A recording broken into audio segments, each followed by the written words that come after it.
Hi friends, welcome to Srinila's kitchen. இன்றைக்கி நம்ம சேனலில் ரொம்பவே சூப்பரான ஒரு ஸ்நாக்ஸ் ரெசிபி தான் பார்க்க போகிறோம். ரொம்ப புதுசாகவும் ரொம்ப டேஸ்ட்டாகவும் இருக்கும். கண்டிப்பாக எல்லாருமே ட்ரை பண்ணி பாருங்கள். நம்மளோட சேனலை ஃபஸ்ட் டைம் பார்க்குறவங்களா இருந்தால் சப்ஸ்கிரைப் பண்ணி வச்சுக்கோங்க. இப்போ வாங்க வீடியோக்குள்ளே போயிட்டு எப்படி பண்ணுறதுன்னு பார்க்கலாம்.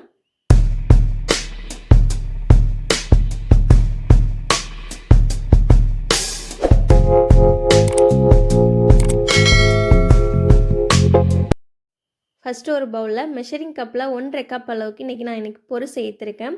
பொரி வந்து ரொம்ப நல்ல ஃப்ரெஷ்ஷான பொரியாக நல்ல மொறுன்னு இருக்க பொரியாக பார்த்து சேர்த்துக்கோங்க. ரொம்ப சூப்பராக இருக்கும். ஒருவேளை உங்கள்கிட்ட பதுத்துது அப்படி இருந்ததுன்னா ஒரு டைம் வந்து மட்டும் சட்டியில் போட்டு வறுத்தெடுத்துட்டு சேர்த்துக்கோங்க. இது கூடவே வந்து நல்லா ஒரு கப் அளவுக்கு தண்ணி சேர்த்துட்டு 2லேருந்து 3 நிமிஷம் ஊற வச்சு எடுத்துக்கலாம். பொரி வந்து சட்டுனுமே ஊறிடும், ரொம்ப டைம்லாம் எடுக்காது. சரியாக 3 நிமிஷத்துக்கு அப்புறம் பார்த்திங்கன்னா பொரி வந்து ரொம்ப சூப்பராகவே ஊறி வந்தது. இதனால் தண்ணியை பிழிஞ்சிட்டு இன்னொரு பவுலுக்கு மாற்றிக்கோங்க. தண்ணி வந்து கொஞ்சம் கூட இருக்கக்கூடாது. நல்லா கம்ப்ளீட்டாக அந்த மாதிரி புழிஞ்சிட்டு எடுத்துக்கோங்க. இதுக்கப்புறம் பார்த்திங்கன்னா நல்லா 1 கப் அளவுக்கு முருங்கை இலை சேர்த்துருக்கேன். முருங்கைக்கீரை ரொம்ப சூப்பராக இருக்கும். ரொம்ப உடம்புக்கும் நல்லது. கண்டிப்பாக அதை சேர்த்து செஞ்சு பாருங்கள். ரொம்ப சூப்பராக இருக்கும்.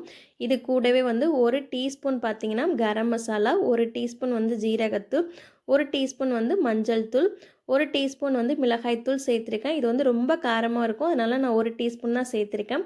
இது கூடவே வந்து ஒரு 1.5 டீஸ்பூன் பார்த்திங்கன்னா மல்லித்தூள் சேர்த்துருக்கேன். இதுக்கப்புறம் இதுக்கு தேவையான அளவு உப்பு சேர்த்துக்கலாம். பொரியிலையும் பார்த்திங்கன்னா கொஞ்சம் உப்பு இருக்கும். முருங்கையிலையும் வந்து உப்பு தாங்காது. அதனால நீங்கள் உப்பு வந்து பார்த்து சேர்த்துக்கணும். நான் கரெக்டாக ஒரு 1.5 டீஸ்பூன் பார்த்திங்கன்னா உப்பு சேர்த்துருக்கேன். இதுக்கு அடுத்து வந்து நல்லா மீடியம் சைஸ் வெங்காயம் வந்து நல்லா பொடியை நறுக்கி சேர்த்துருக்கேன். இந்த மாதிரி நல்லா பொடியை நறுக்கி சேர்த்துக்கோங்க. இப்போ வந்து எல்லாத்தையும் ஃபஸ்ட்டு நல்லா ட்ரையாக பிசைஞ்சு விட்டுக்கோங்க. ஏன்னா கொஞ்சம் ஈரப்பதம் இருக்கும் பொரியலெல்லாம். அதனால் ஃபஸ்ட்டு நல்லா ட்ரையாக பிசைஞ்சதுக்கப்புறம் மெஷரிங் கப்பில் 3/4 கப் அளவுக்கு வந்து கடலை மாவு சேர்த்துருக்கேன். வெறும் கடலை மாவு இருந்து சேர்த்தாலே போதும், ரொம்ப சூப்பராக இருக்கும். மாவு சேர்த்ததுக்கப்புறம் எப்பயும் போல் கொஞ்சமாக தண்ணி ஊற்றி மாவு நல்லா பிசைஞ்சு எடுத்துக்கோங்க. தண்ணி மொத்தமாக சேர்த்துடாமல் கொஞ்சமாக இந்த மாதிரி பிசைஞ்சு எடுத்துக்கிட்டிங்கன்னா உங்களுக்கு தட்டுறதுக்கு வந்து அளவு வந்து கரெக்டாக இருக்கும். இப்போ வந்து பார்த்திங்கன்னா மாவு நல்லா பிசைஞ்சு எடுத்தாச்சு. மாவு நல்லா பிசைஞ்சதுக்கப்புறம் கையில் நல்லா எண்ணெய் தடவிக்கிட்டு நீங்கள் தட்டி எடுத்திங்கன்னா கொஞ்சம் கூட கையில் ஒட்டாமல் நல்லா அழகாக வரும். அதனால் கையில் கொஞ்சமாக எண்ணெய் தடவிக்கிட்டு சின்னதாக போட்டு எடுக்கும்போது ரொம்ப சீக்கிரமே பார்த்திங்கன்னா வெந்து வரும். அதனால் நான் சின்ன வடைகளாக தான் தட்டி எடுக்கிறேன். இந்த மாதிரி நல்லா தட்டி எடுத்துக்கோங்க. கையில் ஃபஸ்ட்டு நீங்கள் எல்லாத்தையுமே இந்த மாதிரி தட்டி வச்சிட்டிங்க அப்படின்னா உங்களுக்கு எண்ணெயில் போட்டு எடுக்கிறதுக்கு ஈஸியாக இருக்கும். அடுத்து ஒரு பேனை சூடு பண்ணிவிட்டு ஆயில் சேர்த்துருக்கேன். நான் வந்து ஷாலோ ஃப்ரை தான் பண்ணி எடுக்க போகிறோம். ஆயில் நல்லா ஹீட் ஆனதும் ஒன்றா உள்ளே சேர்த்துடலாம். நீங்கள் பருப்பு வடையெல்லாம் செஞ்சு சாப்பிட்ருப்பீங்க. ஆனால் இந்த மாதிரி கடலை மாவு வச்சு பொரி வச்சு இந்த மாதிரி கீரையெல்லாம் வச்சு செஞ்சு பாருங்கள். ரொம்ப சூப்பராக இருக்கும். கண்டிப்பாக அப்புறம் ரெகுலராக அதை நீங்கள் ஃபாலோ பண்ண ஆரம்பிச்சிருவீங்க. ஏன்னா டேஸ்ட்டும் ரொம்ப சூப்பராக இருக்கும். நான் சொன்னால் உங்களுக்கு தெரியாது. நீங்கள் செஞ்சு பார்த்துட்டு அதுக்கப்புறம் எனக்கு நீங்களே கமெண்டில் சொல்லுங்கள் எவ்வளோ சூப்பராக இருந்தது அப்படின்னு. நான் தட்டின வடை எல்லாத்தையுமே பார்த்திங்கன்னா எண்ணெயில் சேர்த்துட்டேன்.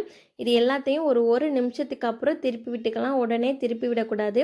எல்லாத்தையும் திருப்பி விட்டு மீடியம் டு லோ ஃப்ளேமில் வச்சு நீங்கள் வேக வச்சு எடுத்துக்கணும். ஹை ஃப்ளேமில் வச்சா வெளியில் தான் வந்து டக்குன்னு கலர் மாறுமே தவிர உள்ளே வந்து மாவு வெந்திருக்காது. அதனால் மீடியம் ஃப்ளேமில் வச்சு நல்லா ஃப்ரை பண்ணி எடுத்துக்கோங்க. குழந்தைங்களுக்கெல்லாம் கண்டிப்பாக செஞ்சு கொடுங்க. முருங்கையிலலாம் சேர்த்து செய்யும்போது ரொம்பவே ஹெல்தி கூட. ரொம்ப விரும்பி சாப்பிடுவாங்க. ஈவினிங் டைம் ஸ்நாக்ஸாக செஞ்சு கொடுங்க. இது வேலையுமே பார்த்திங்கன்னா ரொம்ப ஈஸி. இப்போ வந்து எல்லாமே நல்லா சூப்பராக ரெடி ஆகிடுச்சு. நான் வந்து மீடியம் ஃப்ளேம்லேயே வச்சு தான் குக் பண்ணி எடுத்துக்கிட்டேன். அப்போ தான் வந்து உள்ளெல்லாம் நல்லா வெந்து வந்திருக்கும். இப்போ பார்த்திங்கன்னா ரொம்ப சூப்பராக இருக்குது. இது எல்லாத்தையுமே இன்னொரு பிளேட்டுக்கு மாற்றிடலாம். இந்த வீடியோ பிடிச்சிருந்தா ஒரு லைக் பண்ணுங்கள். உங்கள் ஃப்ரெண்ட்ஸ் அண்ட் ஃபேமிலிக்கு ஷேர் பண்ணி விடுங்க. இது வரைக்கும் நீங்கள் நம்மளோட சேனலை சப்ஸ்கிரைப் பண்ணலன்னா கண்டிப்பாக சப்ஸ்கிரைப் பண்ணி வச்சுக்கோங்க. இந்த வீடியோ ஃபுல்லாக பார்த்த எல்லாருக்கும் ரொம்பவே நன்றி. Thanks for